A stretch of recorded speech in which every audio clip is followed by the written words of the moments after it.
कृपया कहानी को पूरी सुने। कहानी अच्छी लगे तो लाइक एंड सब्सक्राइब जरूर करें। स्वाति सुबह 8 बजे तैयार हो जाना। गुप्ता जी की जान पहचान में डॉक्टर मिल गया है जो अबॉर्शन करने को तैयार है। जरा भी पुलिस को भनक लग गई तो नौकरी से हाथ धोना पड़ जाएगा, ऊपर से जेल की हवा और खानी पड़ेगी। स्वाति, मैं तुमसे बात कर रहा हूँ, कहाँ खोई हो तुम?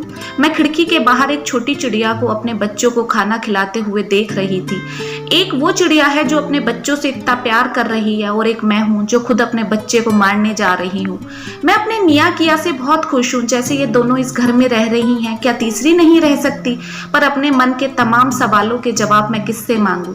स्वाति, स्वाति, कहाँ खोई हो तुम इतनी देर से? मैं कब से तुमसे बात कर रहा हूँ। दीपक मेरी आंखों में आंसू देखकर मेरे मन में जो चल रहा था समझ गए, पर अपनी माँ का श्रवण कुमार 2 शब्द मुझसे दिलासे के नहीं कह सकता। अपनी 2 बेटियों के बाद मैं कोई और बच्चा नहीं चाहती थी, लेकिन एक पोते की चाह में मुझे तीसरा बच्चा करने को मजबूर किया गया। सासू माँ मुझे जाने कितनी कड़वी गोलियां खिलाईं जिससे मैं एक लड़के को जन्म दे सकूं। कितने से पूजा पाठ हमारे घर में करवाए गए जिसमें न जाने कितने पैसे स्वाहा हो गए, लेकिन कुछ भी करके सासू माँ एक पोता चाहती थी जिससे उनका वंश आगे चल सके। 3 महीने पूरे होते ही मेरी सोनोग्राफी कराई गई जिससे ये पता चल सके घर में एक लड़का है या लड़की। सोनोग्राफी का रिजल्ट वही आया जिसका मुझे डर था। मेरी कोख में एक लड़की पल रही थी। सासू माँ ने तुरंत गर्भपात कराने का हुक्म दिया, लेकिन डॉक्टर ने इसे कानूनी अपराध बताकर मना कर दिया। तब से दीपक किसी ऐसे डॉक्टर की तलाश में थे जो मेरा गर्भपात कर सके। निया किया स्कूल से आते ही मुझसे लिपट गई। मम्मा, हमने आपको स्कूल में बहुत मिस किया। क्यों बेटा? आप सुबह रो रही थी ना, इसलिए। इन छोटे बच्चों को मेरा दुख दिख गया, मगर इन माँ बेटे को जरा भी मेरे दुख का एहसास नहीं। जैसे ही निया किया सासू माँ के पास गई, उन्होंने उन्हें झटक दिया। हटो, मुझे पूजा करनी है, तुम दोनों मेरे कपड़े गंदे कर देती हो। हर वक्त पूजा का राग गाने वाली मेरी सास को इन बच्चों में भगवान नहीं दिखता क्या?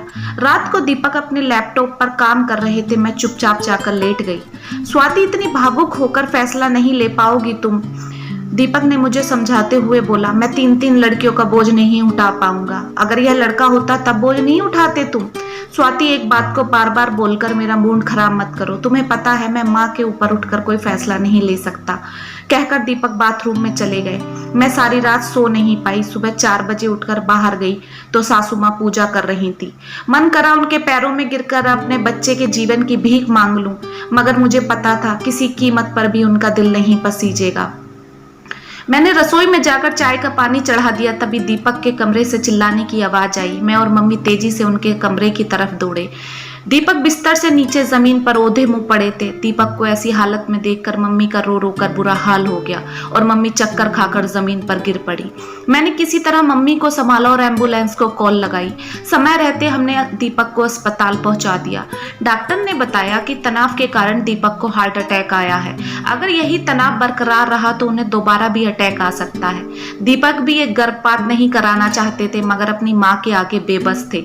मैं कम से कम आंसुओं के जरिए अपना दुख कम कर पा रही थी, मगर वो तो ये भी नहीं कर सकते थे। अपने बच्चे से बिछुड़ने का दुख क्या होता है अब मम्मी को समझ आ गया था। स्वाति, मैं खुद मेरे घर के लिए दुख का कारण बन रही थी। मुझे माफ कर देना।